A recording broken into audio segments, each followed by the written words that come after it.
이걸 대체 어떻게 한 거예요? 한국은 이게 진짜 무서운 거네요. 여기는 한국의 한강.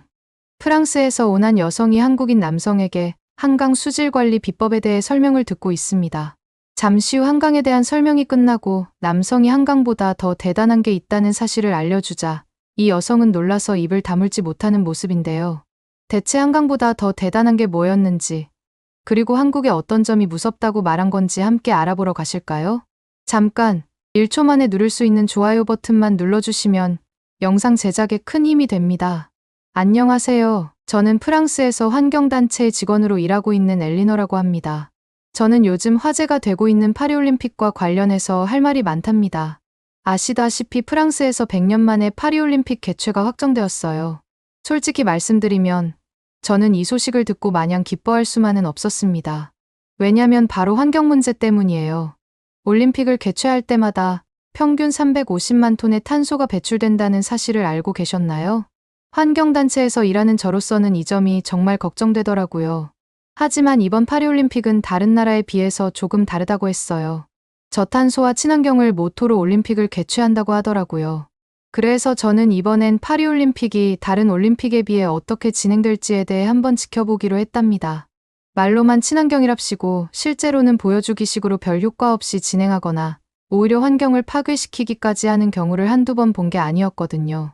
사실 올림픽 같은 대형 이벤트의 가장 큰 문제는 전 세계에서 올림픽 팬들이 비행기를 타고 모여든다는 거예요. 놀랍게도 월드컵이나 올림픽에서 발생하는 탄소 배출량의 약 70%가 국가 간 비행에서 나온다는 연구 결과도 있더군요. 거기에 축제에서 제공되는 음식 소비와 뒤처리, 그리고 관람객들의 좋은 경험을 위해 사용되는 각종 일회용품들까지 이 모든 게 탄소 배출의 주범입니다. 제 개인적인 생각으로는 그렇게 저탄소와 친환경을 따질 거면 차라리 올림픽을 아예 안 하는 게 탄소 배출을 최소화하는 방법이라고 봅니다. 하지만 4년마다 열리는 세계적인 축제인 만큼 현실적으로 완전히 없앨 순 없다는 걸 잘 알고 있어요. 그래도 올림픽 주최 측에서 발표한 이번 파리올림픽의 목표 탄소 배출량이 150만 톤이라고 하니 어떻게 달성할지 궁금하긴 하더라고요. 워낙 파리시장이랑 대통령 쪽에서 호언장담을 하고 있었으니까요. 올림픽 준비 과정을 훑어보는데 걱정되는 점이 하나 있더군요. 이번 파리올림픽은 올림픽 대회 사상 최초로 개회식을 경기장 밖에서 열고 심지어 센강에서 수영 경기를 한다는 거 아니겠어요? 이 소식을 듣자마자 도저히 걱정이 안 될 수가 없더라고요. 왜냐하면 센강의 수질이 얼마나 안 좋은지 누구보다도 잘 알고 있거든요. 솔직히 단기간에 돈을 쏟아부어 손을 쓴다고 해서 수질이 복구되기엔 힘든 수준이라는 걸 센강 관련해서 조금만 조사해보면 누구나 알 수 있는 수준인데 왜 이렇게까지 무모한 도전을 하는 건지 이해가 되지 않더라고요. 파리에서 이번에 올림픽이 처음 열린 게 아니고 100년 전에도 열렸었는데 그때 당시에 파리올림픽을 열었을 때는 센강에서 수영을 하고 다닐 정도로 깨끗했다더군요. 하지만 그 이후로 산업화가 진행되면서 센강의 수질은 계속 나빠지게 되었죠. 미래에 어떤 일이 벌어질지 생각하지 않고 무분별하게 개발을 했으니 어떻게 보면 당연한 일이라고 생각해요. 심지어 이 시기에 발명된 물건이 하나 있다는 거 여러분들 알고 계신가요? 바로 하이힐인데 하이힐이 만들어진 계기도 이런 센강과 관련이 있어요. 당시 하수시설이 낙후돼서 도시에 오물이 넘쳐났는데 이를 피하기 위해 하이힐을 신기 시작했다고 하더라고요. 전 이 얘기를 처음 들었을 때 오죽 더러웠으면 저런 것까지 만들었을까 하는 생각이 바로 들더군요. 아마 프랑스가 낭만의 대명사인 만큼 센강의 수질을 복구해서 100년 전 아름다움을 전 세계에 보여주고 싶은 마음에서 이런 프로젝트를 추진하는 것 같아요. 그리고 최초 실외 개회식과 강에서 열리는 수영 경기라는 타이틀도 노리고 있는 거겠죠. 그걸로 나라를 홍보하게 되면 그게 곧 돈이 될 테니까요. 현실적으로 봤을 때 걱정이 되는 건 사실이에요. 센강 복구에 들어가는 비용이 무려 15억 달러나 된다고 했거든요. 이 정도 금액으로 과연 센강을 완전히 깨끗하게 만들 수 있을지 저는 좀 의문이 들어요. 게다가 센강에서 개회식을 한다는 것 자체가 일으키는 문제는 이것뿐만이 아니에요. 완전히 개방된 곳에서 행사를 진행하다 보니 보안 문제가 심각하거든요. 거기다가 외부에서 위험한 일이 생길 수 있으니 파리올림픽을 보러 오려던 관광객들도 이 점을 많이 걱정하고 있는 것 같더라고요. 그래서 실제로 예약했던 관광객 수가 30만 명으로 급격하게 줄었다더군요. 시간이 지날수록 정부 쪽에서 말을 바꾸는 걸 보다 보니 걱정되는 게 한두 가지가 아니었어요. 가장 큰 문제는 생강 복구 프로젝트예요. 정부가 2조 원이나 들여 복구하겠다고 했지만 결과는 실망스러웠습니다. 유럽에서 정한 수영 허용 수치에 근처도 못 미쳤거든요. 좀 더 구체적으로 말씀드리면 유럽에서는 강에서 수영을 허용하는 대장균 수치를 100ml당 1000개 정도로 정했어요. 그런데 최근 생강 수질 검사 결과 100ml당 3000개나 되더라고요. 이 정도면 수영은커녕 물에 들어가는 것조차 위험한 수준이에요. 바로 병에 걸리기 쉽상이니까요. 이 상황에 파리 시민들의 반발이 아주 커지고 있었어요. 그 많은 돈을 다른 곳에 썼으면 좋았을 텐데 왜 그렇게 큰 돈을 생강에만 쏟아붓냐고 다들 화가 많이 났더라고요. 게다가 그 돈을 들였는데도 복구에 실패했다는 사실에 시민들의 분노가 폭발 직전이었어요. 이런 반발을 무마하려고 파리 시장이 직접 생강에서 수영하겠다고 공언했지만 아직까지 실행에 옮기지 않고 있습니다. 이런 모습을 보면서 시민들의 나라불씨는 더욱더 커져만 가고 있어요. 그러다 보니 이제는 시민들이 극단적인 행동을 준비하고 있더라고요. 파리 시장이 수영한다고 하면 그날 맞춰서 생강에 똥을 싸겠다고 했어요. 물론 화가 난 마음은 이해는 가지만 그래도 조금이나마 개선된 수질을 저런 식으로 다시 악화시키는 건 아닌 것 같다는 생각이 들더군요. 이 상황을 보는데 해결될 수 없는 걸 계속 붙잡고 있으려니 정말 머리가 지끈거리더라고요. 사실 생강에서의 개회식과 수영 경기를 강행하지 않았다면 이런 일이 애초에 벌어지지도 않았을 텐데 말이에요. 생강에서 경기를 진행하겠다고 결정할 당시만 해도 시민들의 반발이 이 정도까지 커질 줄은 아무도 예상하지 못했을 거예요. 이 상황을 어떻게 해결해야 할지 정말 답답하기만 합니다. 또한 선수촌 문제도 만만치 않았습니다. 저탄소와 친환경을 내세우며 에어컨 대신 생강 지하수로 냉각하는 기술을 도입한다고 하더라고요. 하지만 그 기술을 도입하는 과정에서 발생하는 환경 파괴는 왜 고려하지 않는 걸까요? 저탄소라는 말만 앞세우고 실제로는 환경에 해를 끼치고 있는 건지 정말 이해가 되지 않았죠.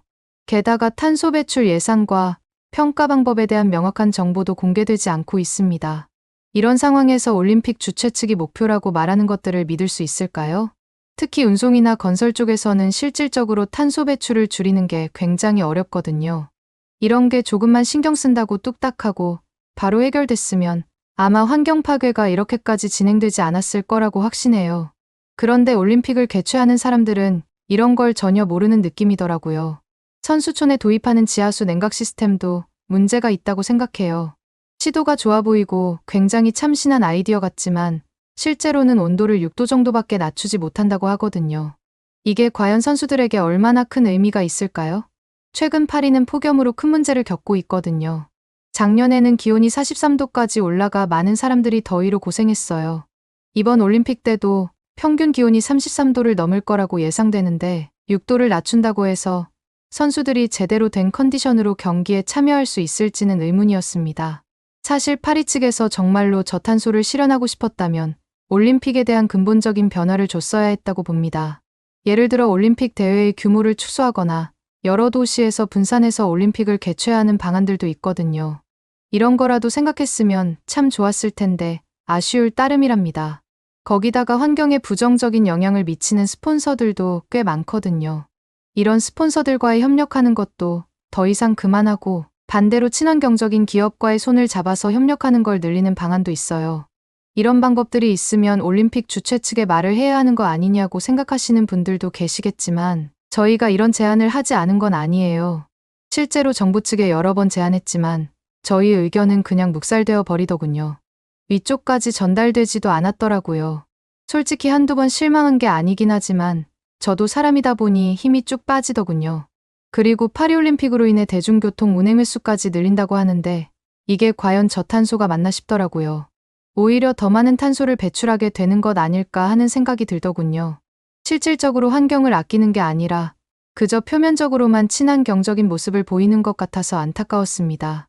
이런 모든 상황을 종합해보면 이번 파리올림픽이 진정한 의미의 친환경 올림픽이 아니라 그저 친환경 이미지로 경제적 이익을 보려는 그린워싱은 아닐까 하는 생각이 들었습니다. 올림픽을 통해서 이미지를 개선시키고 이익을 보려는 나라는 지금까지 정말 많았거든요. 이게 문제는 친환경은 허울뿐이고 실제로 환경에는 전혀 도움이 안 된다는 게 문제입니다. 너무 답답한 나머지 용기를 내어 시청 측에 문제를 제기했어요. 이렇게 진행하는 건 친환경 정책이 아니니 정책을 변경해야 하지 않겠냐고 말이에요. 처음에 시청 직원은 저를 빤히 쳐다보더니 확인해보겠다고 하더라고요. 저는 그 말만 믿고 며칠 동안 기다렸습니다. 하지만 답변은 전혀 오지 않았어요. 그래서 다시 시청을 방문해서 빨리 답변을 달라고 요청했어요. 그런데 아무리 기다려도 똑같이 답변이 전혀 없는 거 아니겠어요? 유럽의 관공서와 무언가를 하려면 한 세월 걸린다는 사실은 저도 파리에 살고 있다 보니 잘 알고 있기는 하지만 이 정도까지는 아니거든요. 결국 저는 파리 측의 느린 대응에 화가 나서 또다시 시청을 찾아갔어요. 그런데 이번에는 담당자가 저에게 왜 이렇게 재촉하냐며 짜증을 내기 시작하더라고요. 아니, 오래 걸리면 오래 걸린다고 말이라도 해주던가. 이거는 진짜 너무하다고 생각했습니다. 결국 폭발해버린 저는 담당자와 그 자리에서 대판 싸우고 말았어요. 결국 아무것도 얻지 못하고서는 답답한 마음으로 씩씩거리면서 시청을 나왔습니다. 이런 일들을 연달아서 겪다 보니 너무 답답한 거 있죠. 다른 방안은 없을까 하고 사무실에서 찾아보고 있었는데 갑자기 저희 메일로 연락이 오더군요. 무슨 연락인지 확인해봤는데 그 메일을 보고 얼마나 어이가 없었는지 몰라요. 그 메일의 내용은 갑자기 정부 측에서 환경단체 지원금을 줄인다고 일방적으로 통보하는 내용이었거든요. 아시다시피 환경단체는 정부 지원금이나 기부금으로 활동을 하고 있어요. 이걸 확 줄여버려서 협박을 하는 게 정부 측의 답변인가 싶더라고요. 그때부터 이대로 가만히 있으면 안 되겠다는 생각이 들었어요. 시위라도 열심히 해야겠다고 결심했습니다. 이렇게 뒤에서 지원금을 가지고 장난치는 건 정말 불합리하고 말이 안 된다고 생각했거든요. 하지만 당장 시위를 할 순 없는 게 시위를 하려면 제대로 된 주장이 필요했어요. 그래서 그때부터 센강처럼 수질복구를 성공적으로 한 곳이 없는지 찾아보기 시작했습니다. 강이 수질복구를 한 곳은 여러 곳이 있지만 그 중에서 유난히 한강이 눈에 띄더라고요. 사실 저는 예전부터 한국에 관심이 많다 보니 한국에 한강이라는 큰 강이 있다는 사실 정도는 알고 있었습니다. 왜냐하면 한국 드라마나 영화를 보면 한강에서 라면을 끓여 먹는 장면이 꽤 많이 나왔었거든요. 이번 파리올림픽 때문에 프랑스 언론도 한국으로 많이 취재를 가고 있다고 들어서 그런지 저는 한강이 센강과 비교했을 때 얼마나 대단한지 자세히 조사해보기로 했어요. 그런데 조사를 하다 보니 한강도 센강처럼 예전에 수질이 굉장히 심각했던 시기가 있었더라고요. 이거다 싶어서 저는 바로 팀원들에게 한강에 대해 같이 조사해보는 게 어떻겠냐고 제안했습니다. 다행히 팀원들도 제 의견에 동의해줬어요. 제가 조사한 내용을 보고 좀 더 깊이 있게 조사해보면 좋겠다고 말해주더라고요. 그래서 저희는 한국의 환경단체들과 연락을 취해 일정을 잡았습니다. 한국에 가서 직접 만나 인터뷰를 해봐야 되겠다고 생각했어요. 다행히 저희 단체 안에는 한국을 좋아하는 사람들이 꽤 많아 한국어를 할 줄 아는 사람들이 많거든요. 그 중에서 이번에 한국행을 함께 할 수 있는 팀원과 함께 한국으로 가는 비행기에 올랐답니다. 제발 이번에 한국에 가는 게 의미가 있었으면 좋겠다는 생각이 들더군요. 그렇게 여러 가지 생각을 하면서 한국에 도착했는데 인천공항의 빠른 입국 수속 시스템 덕분에 공항 밖으로 약속 시간보다 더 일찍 나갈 수 있었어요. 그런데 놀랍게도 한국환경단체에서 지원을 나온 김지훈 씨는 저희가 도착했을 때보다 먼저 나와서 저희를 기다리고 계시더군요. 거기다가 정말 반갑게 인사해 주시면서 한국에 온 걸 환영한다고 말씀해 주시는데 그걸 보면서 한국 오기를 정말 잘했다 생각이 바로 들었답니다. 지훈 씨가 미리 준비해 온 차량을 타고 한강으로 이동하면서 서로 소개를 했어요. 그렇게 소개가 끝나고 나서 저는 한강에 대해 너무 궁금해서 지훈 씨에게 이것저것 여쭤봤답니다. 우선 한강에서 100ml 정도의 물을 검사하면 대장균 수치가 어느 정도 나오는지 물어봤어요. 지훈 씨는 약 30개 정도밖에 나오지 않는다고 하시면서 지금 한강은 정말 깨끗하다고 설명해 주셨어요. 한강의 대장균 수치가 센강보다 100분의 1밖에 안 된다는 사실을 알게 된 저는 정말 충격을 받았어요.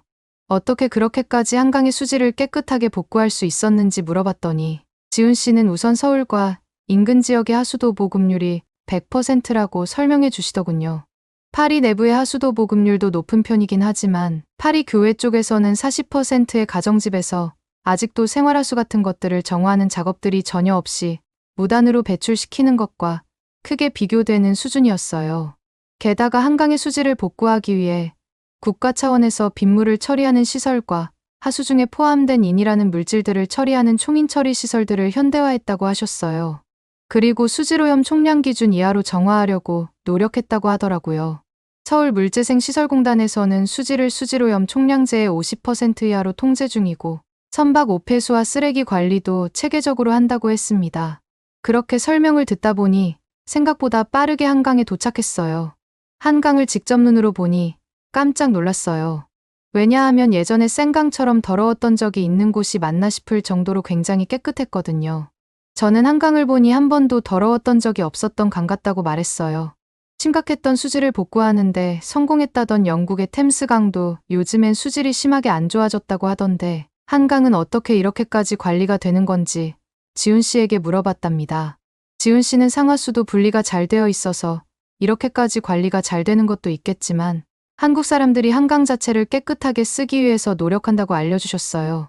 한강은 극한 여름과 겨울을 제외하고는 피크닉으로 사람들이 와서 많이들 돗자리를 펴고 음식도 먹는데 마무리할 땐 쓰레기를 모두 챙겨서 꼭 재활용을 하고 정리를 한다고 하더군요. 지훈 씨는 이렇게까지 한강이 수질 복구가 되고 깨끗하게 관리될 수 있는 건 스스로도 한강의 기적이라고 생각한다고 말씀하셨어요. 믿기 어려울 수도 있지만 물이 생각보다 깨끗해서 1급수에서만 살고 있는 쉬리나 쏘가리 같은 물고기들이 한강에서도 살고 있다고 했습니다. 심지어 천연기념물인 수달까지 한강에서 살고 있다고 하더라고요. 한강이 유지될 수 있다는 게 한국 사람들 때문이라고 말하는 지훈 씨를 보면서 괜히 속으로 너무 부끄러웠어요. 왜냐하면 수질 복구하겠다고 15억 달러나 들였던 센강의 관리가 안 된다는 이유로 항의하겠다는 뜻으로 시민들이 똥을 싸려고 했기 때문이에요.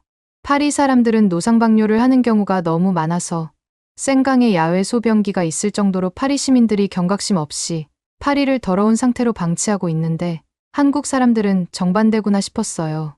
한강은 한국 사람들의 시민의식들이 쌓여서 이렇게 깨끗한 상태를 유지할 수 있다는 걸 알게 되었답니다.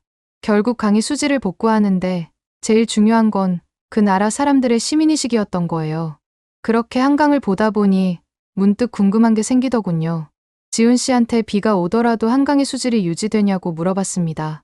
지훈 씨가 설명해 주시길 한국은 비가 와도 수질을 유지할 수 있는 시설들이 이미 다 도입되어 있는 상태라서 비가 오든 안 오든 상관없이 이 정도의 수질은 계속 유지될 거라고 하더라고요.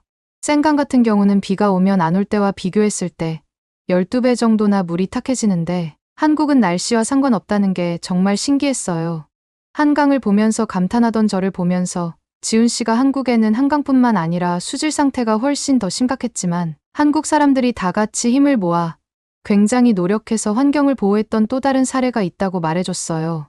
사실 한강 수질을 복구한 것도 대단하다고 생각하는데 이것보다 더 심각했던 수질 문제를 극복한 사례가 있다고 해서 믿을 수가 없었어요. 그래서 그 사례에 대해서 좀 더 자세히 알려줄 수 있냐고 물어봤습니다. 지훈 씨는 혹시 태안기름 유출 사고라고 들어본 적이 있는지 모르겠는데 2007년도쯤에 태안바다에서 기름이 유출된 사건이 있다고 말을 했어요. 지훈 씨가 말씀해주니 이전에 한번 들어본 적이 있는 게 생각나더라고요. 제가 관심 있어 하자 지훈 씨는 혹시 원하신다면 그쪽 환경단체와 연결시켜 드릴지 물어봤고 저는 너무 좋다고 얘기를 했어요. 그렇게 지훈 씨와의 일정을 마무리하고 돌아가려던 찰나 팀원 중 한 명이 한강하면 라면이라고 하던데 라면 한 번 먹고 숙소로 돌아가면 안 되냐고 물어보더군요. 옆에 있던 지훈 씨는 그걸 보면서 한강까지 오셨는데 한강라면을 안 먹어보고 가시면 서운할 거라고 가볍게 드시고 가는 게 어떻냐고 제안하시더라고요. 팀원들은 그때부터 눈이 반짝이기 시작했고 다 같이 편의점으로 이동해서 각자 먹고 싶은 라면을 고르기 시작했어요. 팀원들 중 매운 걸 잘 먹는 분이 있었는데 그분은 불닭볶음면을 골랐고 저는 매운 걸 그렇게 잘 먹는 편이 아니라서 신라면을 골랐습니다. 이 라면을 어떻게 끓여 먹어야 하나 고민하던 제 눈빛을 본 지훈 씨는 편의점 밖에 라면을 끓여주는 기계가 있으니 함께 나가보자고 했어요. 지훈 씨는 팀원들이 구매한 것들을 한 군데로 모아 은색으로 만들어진 얇은 그릇 안에 라면을 뜯어서 넣어줬고 버튼 하나만 눌렀어요. 그러자 기계에서 물이 나오면서 갑자기 라면이 보글보글 끓기 시작하더라고요. 저와 팀원들은 라면을 한 입씩 먹고 너무 쫄깃쫄깃하고 맛있어서 깜짝 놀랐어요. 팀원들 중 한 명은 이 기계를 프랑스에 가져가고 싶을 정도라며 프랑스에서도 저런 기계를 만들면 안 되냐고 졸라댔고 다른 팀원 중 한 명은 프랑스로 돌아가기 전에 캐리어에 라면만 가득 채워서 갈 거라고 말을 하는 거 있죠. 아까 불닭볶음면을 골랐던 팀원은 침을 뚝뚝 흘리면서 한 입을 겨우 먹고 나머지는 너무 매워서 먹지도 못했답니다. 저는 라면을 먹으면서 한강이 수질이 깨끗한 건 맞지만 그래도 한강이 이렇게까지 유명해질 수 있었던 건 한강 라면과 드라마나 유튜브를 통해 알 수 있었던 한강변에서 열리는 축제들이 있었던 덕분이라고 생각했어요. 저는 최근 한강의 기세로 보면 로맨틱한 걸로 유명한 파리 생강보다 더 유명한 수준일 수도 있겠다는 생각도 들더라고요. 그렇게 지훈 씨와의 만남을 마무리하고 저는 태안 쪽 환경단체 담당자분과 연락을 해서 며칠 뒤 팀원들과 함께 태안으로 방문을 했어요. 담당자분은 저희에게 태안 바다를 보여주시면서 약 20년 전쯤의 그 사건을 생각하면 자기도 너무 막막했다고 말씀하시더라고요. 저는 태안으로 오기 전에 태안 기름 유출 사건을 인터넷에서 검색을 했었는데 12,000리터가 넘는 기름이 유출된 걸 보면서 생각한 것보다 훨씬 더 심각한 사건이었다는 걸 깨달았어요. 그래서 태안 바다를 직접 봤을 때 기름 유출의 흔적이 조금은 남아있지 않을까 생각했는데 기름의 흔적조차 안 보여서 정말 깜짝 놀랐답니다. 담당자분은 태안 바다를 보면서 외국 환경 전문가들이 태안 부근의 바다를 복구하는데 수십 년이 걸릴 거라고 말했다고 하더라고요. 어느 정도로 심각했었냐면 기름이 유출되기 이전에는 40종이 넘는 바다 생명체들이 살고 있었는데 모두 사라졌다는 거 아니겠어요? 하지만 실제로는 7년 만에 거의 유출되기 전 상태로 복구할 수 있었다고 말씀하셨어요. 이어서 담당자분이 이렇게 빠르게 복구할 수 있었던 진짜 비결에 대해서 설명해 주셨는데 저는 입을 다물 수가 없었습니다.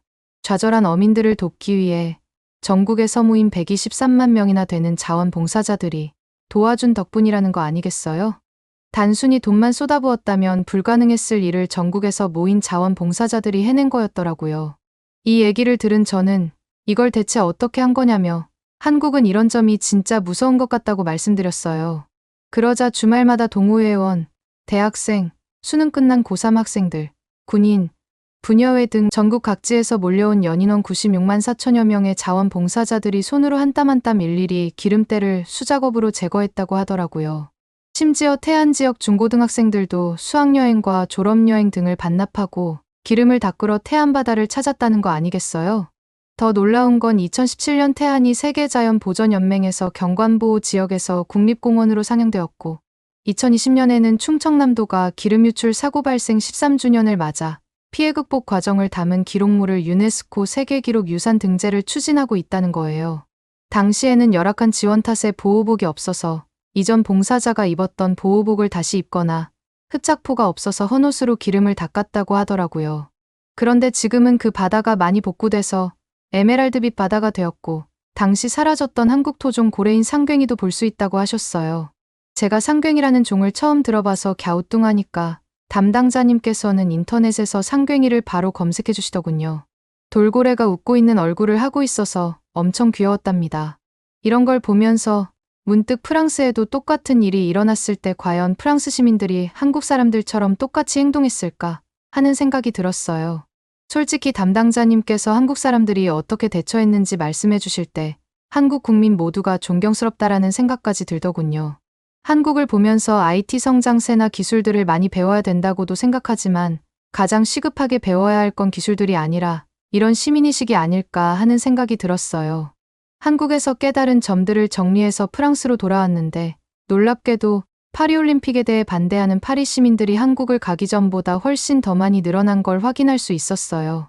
왜 그런가 이유를 찾아봤는데 파리올림픽 때문에 파리 일부 지역의 주택 임대료는 3배 이상 오르고 몇몇 호텔은 기존 예약자의 요금을 일방적으로 인상하거나 예약을 취소했다고 하더라고요.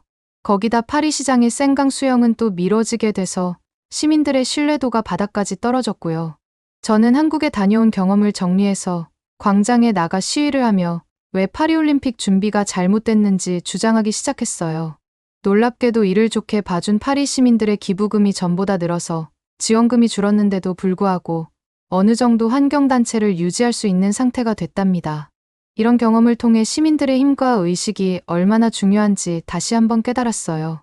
이번 계기로 한국이 정말 존경스럽다고 생각하게 되었습니다. 여러분들은 파리 시민들이 한국처럼 되려면 무엇부터 해야 된다고 생각하시나요? 오늘의 사연은 어떠셨나요? 오늘의 사연이 마음에 드셨다면 좋아요만 한번 눌러주세요. 1초밖에 안 걸리지만 좋아요를 한번 눌러주시면 더 좋은 사연을 소개해드리는데 큰 힘이 된답니다. 긴 영상 시청해주셔서 감사합니다. 오늘도 행복한 하루 보내세요.